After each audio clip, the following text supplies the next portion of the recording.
Hello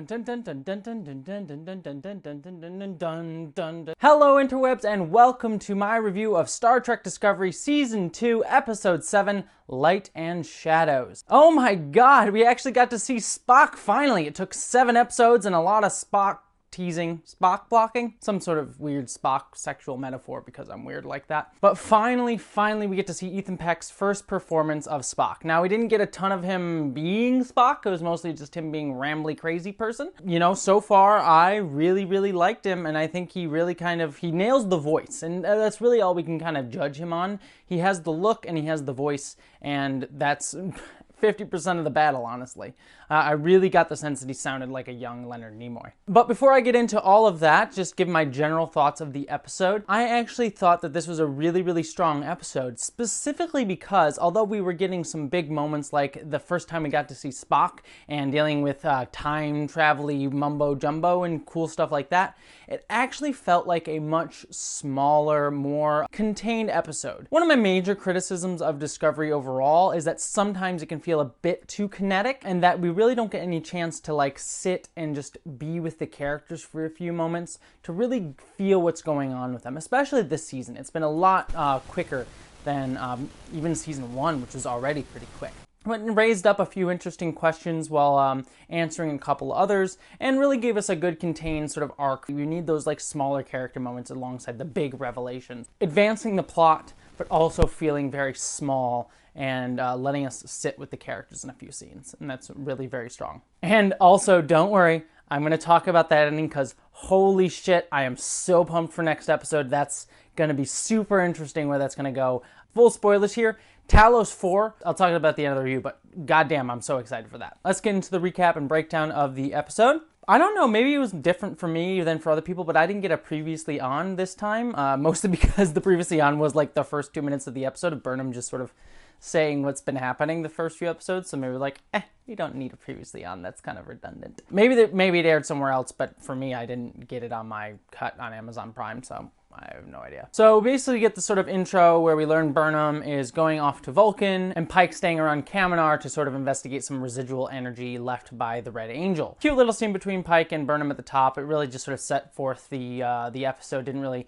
say much about either character. I did kind of like the moment where he said, oh, you've already packed your bags, and she's like, oh, I wouldn't do it without your permission, sir. Sure, the fans who kind of feel that Burnham is already Captain Burnham and really kind of takes control will have some issues with that. But I thought it was just a sort of a cute little moment that these two characters are starting to understand each other, and Burnham's really starting to get a feel for her captain, and Pike's really settling into his own as captain of the Discovery. And we get up on the bridge of the Discovery, we have a fun little moment with Tilly where she's like, no frickin' way, or frickin' amazing, and kind of getting this sort of stern look for saying frickin'.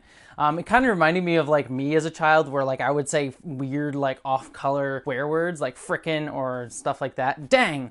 And my stepmom would like freak out at me over that. It's like, no! I liked that. I thought it was cool character building and kind of a sort of play off of everyone being really upset that they said fuck last season in Star Trek, which I kind of was like indifferent to it. I kind of liked how they use it as sort of an excited moment, but it was like, I don't really need fuck in my Star Trek. Doesn't do anything for me. Tyler is really pissed off that he wasn't informed that Burnham had left, and it kind of read like Tyler's being this weird stalkery ex. I know it was like, oh, I'm Section 31, I need to know anything related to Spock, and I'm sure there was an element of, oh, I need to know about my ex in there, but it just read to me as like, whoa, dude, take a step back, all right? You're not dating anymore.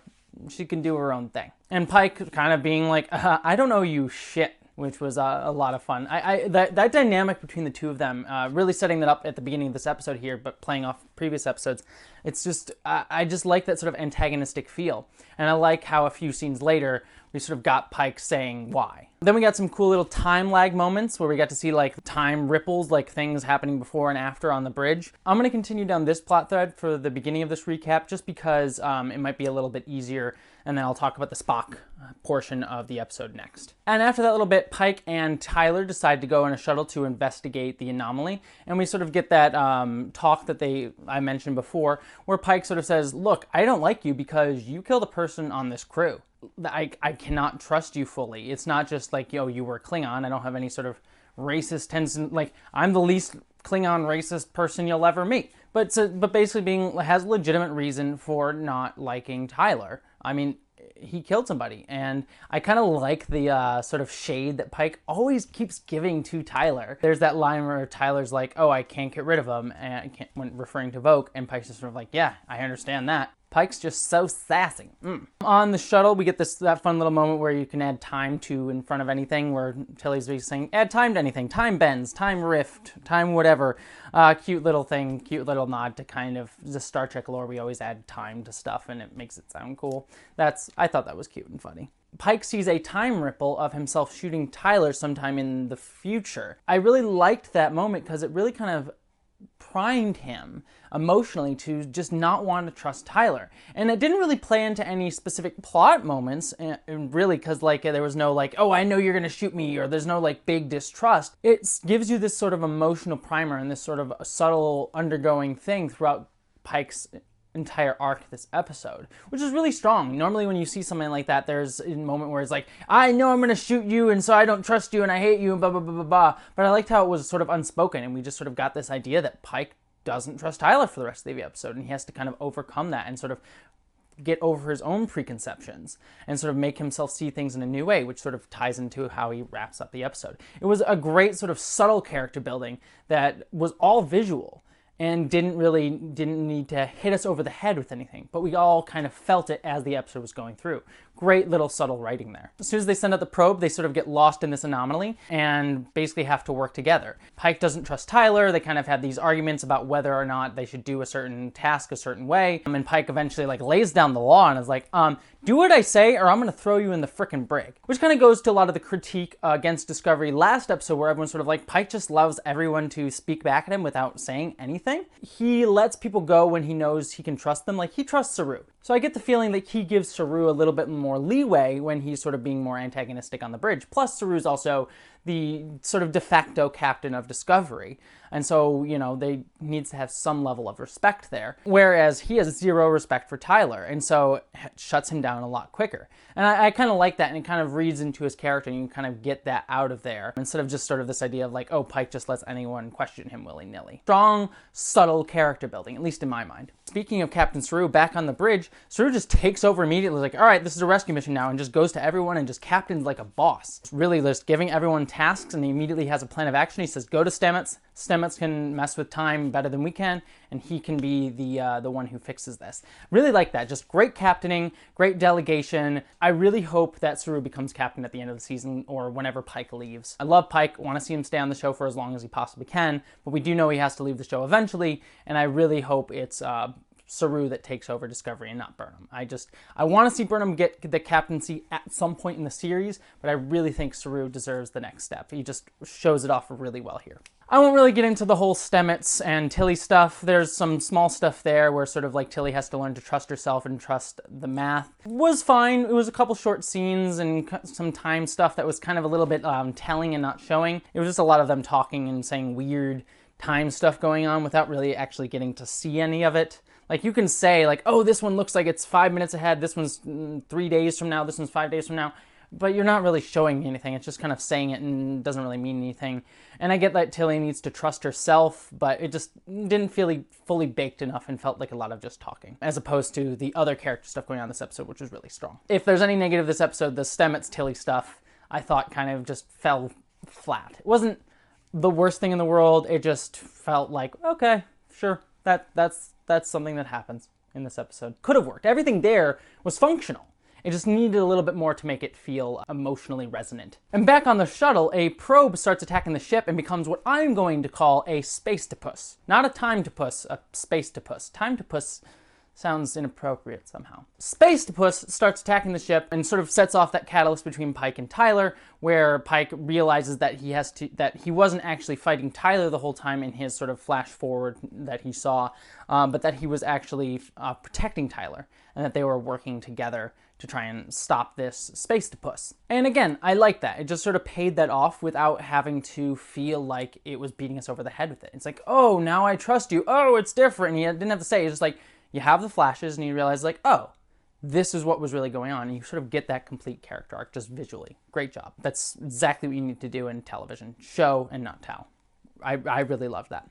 And so Stamets beams over, and then Tyler protects Pike, and then they eventually get saved, but not before the data breach of the space puss gets onto Discovery and downloads itself into Ariana. I'm sorry, I can never remember her. The android girl who we don't. Hopefully, we will learn more about her going forward, because now she sort of has this sort of virus or whatever it is in her head. I like that in the sense that it'll hopefully give us a chance to learn more about a crew member who we haven't seen yet. I hope she's just not going to be used as a plot device, that there is going to be some sort of emotional stuff going on with her and we learn anything about her backstory. I hope this is an impetus for that. But I also am wary that they are just going to use her as a plot device, number one.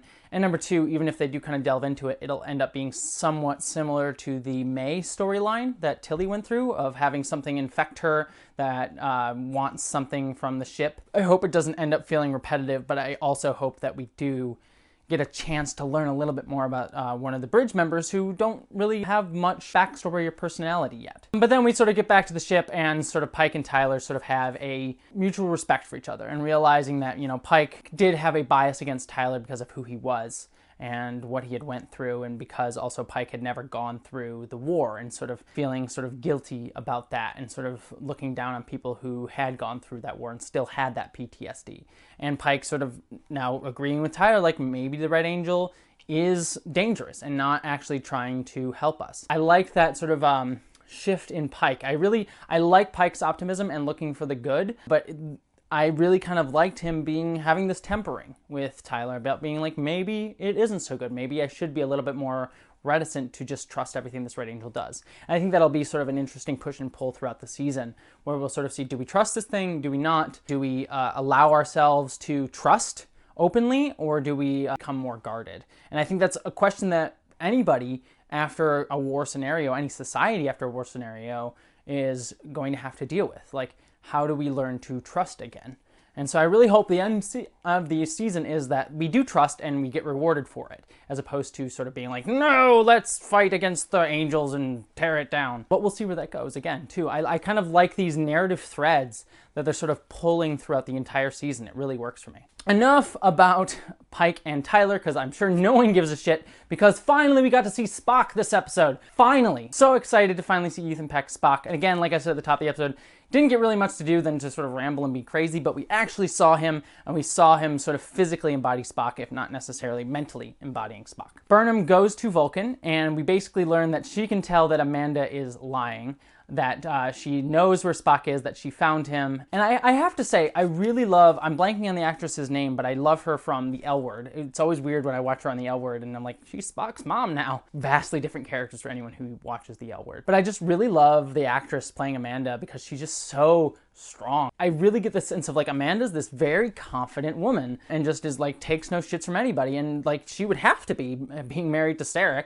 Just the stubbornness that Sarek has shown throughout, you know, every appearance that he's had in Star Trek lore. So to be someone to sort of stand up to him and sort of be his partner I find that very believable. Her performance is one of the first Amandas that I've really seen that really felt real and a full character. Not that I didn't like, you know, Winona Ryder or the other actress who played Amanda in the movies and the original series. Felt like they were just sort of there to move along the story, because Winona Ryder version just promptly died like 10 minutes into the movie. We go down into the crypt, which, by the way, Vulcan in this episode looked freaking gorgeous. I know I say this almost every episode about how great Discovery looks, but Vulcan in this episode just particularly just gorgeous, gorgeous cinematography going on there. Just beautiful CGI, beautiful saturation and color usage. Everything on Vulcan just looks gorgeous, and I adore it. I just want to see more stuff on Vulcan. Just see Vulcan. It looks amazing. Some of the best usage I think of Vulcan, just visually, since maybe the motion picture. They had some really great shots of Vulcan in that movie, in my opinion. So we get the scene that I personally thought was the strongest scene of the episode, which was where we first see Spock. Now, Spock is sort of crazy. He's repeating this number over and over again, 841947, and he's also drawing the Red Angel. And we learned that Amanda wants to claim diplomatic immunity to protect Spock, but then Sarek shows up and says, you can't do that if I disagree. There's some great stuff between Amanda and Burnham, and her sort of pleading with Amanda to let her take Spock and try and help him, and Amanda sort of pushing back. And you really sort of get the sense that she feels guilty about not protecting him as much as she should have when Spock was younger, and sort of feeling like she needs to overprotect now. Rightfully so. It just really rang true with everything they sort of set up about her character, about her sort of feeling guilty, but also feeling protective as a mother. You got to really see that going on between both Burnham and Amanda. But I think the really strongest interaction here was between Amanda and Sarek. It really felt like two parents talking to each other and having a disagreement about how to take care of their child. It felt very real. Like, my parents personally are divorced, and I've seen them have many arguments about how to treat me when I was younger. And that scene just felt very real, where they still care about each other, they still have feelings for each other, but they're having a really strong disagreement about how to care for someone else who they love. Amanda talking about how she used to read Alice to Spock, and that Spock actually had a learning disability similar to dyslexia, and how she felt protective of him because no one would want to help a half-Vulcan child. Honestly, sorry to take it into a political sphere for a minute, but rings kind of true in today's world, how people sometimes don't protect children of people who they belong to a minority group. And that's as deep as I'll get into the politics, because I don't want to murder my comment section on this video. But that rang very, very real as something would happen, and something that a parent would struggle deeply with, having to handle that. So this really great revelation, and really makes sense for Spock. I thought that sort of learning that he had something like dyslexia really made sense. And we get some great lines between Sarek and Amanda of, you weren't the one on both sides of the looking glass, they were. Some great empathy from Amanda to Spock and Burnham. And a great way to encapsulate both characters just pulling at both sides of themselves. Really, really just great usage of Alice through the looking glass, and just really, I think, understanding what the character of Spock is all about. Just sort of trying to dealing with both sides of himself. Just really strong there. I also like, I don't live under your authority, as Amanda's talking to Sarek. Try again, husband.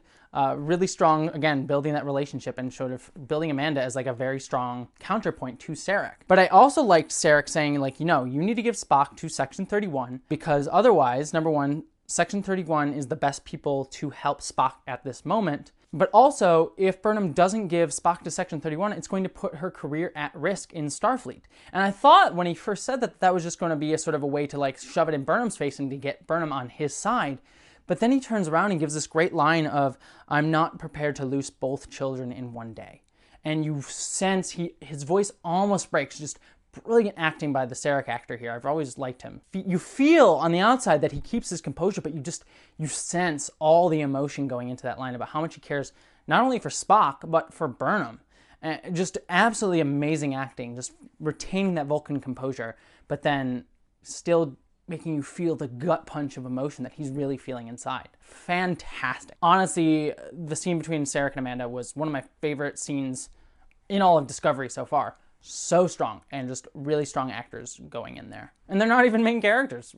Fascinating. Then came my first negative of the episode that I was like kind of surprised by. We jumped right to Section 31, and Spock's with Section 31. That felt really quick. I get why they kind of wanted to do it, but I could have used one more scene between like Amanda and Burnham where they're about to leave and Amanda says, take care of him, or something like that. I just could have used one more scene there. But as it is, we move to Section 31, and Leland's sort of playing this like, go, we'll take care of him, it'll be fine. I kind of really liked Leland in that moment. I was like, oh yeah, I knew we couldn't trust him, but I was like, oh yeah, seems like a good guy. And the only feeling was here is like, I needed a small moment with Burnham and Spock, and then immediately after I kind of got it. I liked that sort of scene where they were little kids and connecting, and sort of the joke of like, I couldn't do the Vulcan salute, which is like something that's a recurring joke with many actors on the show. I remember like there's the story of T'Pau from the original series, the actress couldn't do the Vulcan salute, and so Leonard Nimoy had to hold her hand off screen. So I kind of like that they sort of connected over that, and sort of Burnham and Spock having this cute little moment as children. It really made me buy into their relationship a whole lot more. Really strong writing and scene there. Felt believable, but also felt emotionally really strong. And again, using just Star Trek lore to do so. Just great. Burnham sort of realizes that, oh, Spock's speaking backwards, and that the numbers might be reversed. Then we get a scene with her and Georgiou, where Georgiou warns her, is like, no, that thing that we're going to do to Spock will actually hurt him, and that you need to save him. And so we sort of get this interesting question of, Is Georgiou telling the truth and actually care about Burnham and Spock, while also trying to advance her career, but also telling the truth? Or is she just manipulating Burnham solely just for her own gain, and that she's actually making Burnham work against her own best interests? Again, really brilliant, because you can play that scene as like Georgiou still cares for Burnham, and we know that she has some feelings for her in terms of like a child relationship, but we don't always know if we can fully trust Georgiou. So I really kind of like that building into this, and really kind of setting her up to have this mutiny with Leland that we learn at the end of the episode. And we learn that Leland actually may have been part of Burnham's parents' murders, or deaths in any case, which is super fascinating. Curious to see where that goes, but it's also just setting up Georgiou's character really brilliantly to sort of be this sort of like, is she good, is she bad, and setting up that Section 31 series that presumably we're going to get with her as the lead. Really, I'm curious to see where that goes. I'm really liking how they're building her character so far this season. I also liked the fight scene between the two of them. Was really kind of cool, really good choreography, and just always awesome for me personally, just to see two badass women kicking butt. And then I also sort of like during the phaser fight where Burnham sort of get Spock out of there, that sort of little fun little beat where Burnham almost gets shot by Georgiou, and Burnham's like, what the hell? And Georgiou's like, come on, I gotta make it look good. It was, and sort of like revenge for kicking my butt earlier. I love the interplay between those two characters. Burnham and Georgiou have this great chemistry, and I really, really love it. It's very strong between the two of them. And then we sort of get Burnham on the shuttle with Spock, and sort of, again, a nice little small moment where you really get the sense of how much Burnham cares for Spock. And then she puts in the coordinates, and we learn that the coordinates are to Talos 4. That is correct, Talos 4, which was famously featured in the first ever episode of Star Trek, the original pilot, that didn't air till years later, but where Pike meets the Talosians, who are this alien race who can sort of manipulate your mind and give you sort of weird fantasies and hallucinations, and is also one of the only banned planets in the Federation. Now here's the question. We presumed that the ban on Talos 4 was created right after the Cage. But what if it's not banned, and it's only after the events of this season that led to the ban of Talos 4? Because the ban of Talos 4, it always felt weird to me. It's like, yeah, I get it, the Talosians are weird, but it always felt like a bit overreaction to be like, anyone who enters this planet is gonna get capital punishment and killed. Like, the only capital punishment offense is to visit an alien race? I mean, I get it, they're not great, but why would it be a capital offense? So I like that this might be answering that question that I always felt kind of weird and uncomfortable with when I watched the original series. So I am super pumped. We got a shot of the Talosians in the sort of primer for next episode, the trailer for the next episode, and I am so excited to see where that goes. Looks really, really amazing. And also, I'm really liking the sort of time setup that we got with, you know, back on Discovery and that sort of whole time travel storyline going on, because it really makes me think that we're going to see it somehow tie into the short track that came earlier this year, Calypso, and how the Discovery was abandoned for 1,000 years and eventually found a way to make itself sentient.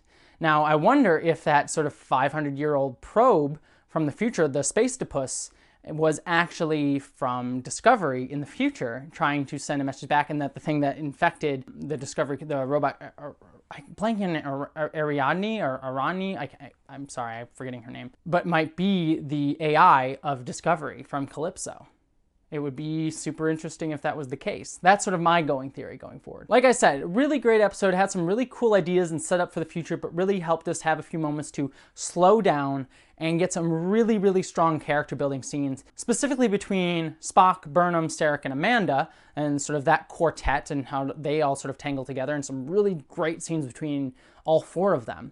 And then also some really great scenes between Tyler and Pike. And then a couple lackluster scenes with Stamets and Tilly, and then a really, really strong performance of Captain Saru, if only in a small little bite. So, strong episode, strong character episode, which is, again, something we really needed here on Discovery this season so far, because it's been really kinetic and fast, but overall, just a really strong episode. Felt like it could have been even longer, which is rarely one of my criticisms. I usually want things to be shorter. That's it for my review. What do you guys think? I'd love to hear your thoughts. Please comment below, and if you like this video and want to hear more Star Trek ideas or things that I have to say about Star Trek, please consider giving a subscribe to my channel. I'm going to be doing more Discovery analyses of like previous characters and seasons coming up on this channel as well, and then also some deep dives into Star Trek lore. I'm doing an episode tomorrow that's coming out about Star Trek's LGBTQ history, if that seems to interest you. So thank you so much for watching, and until next time, live long and prosper.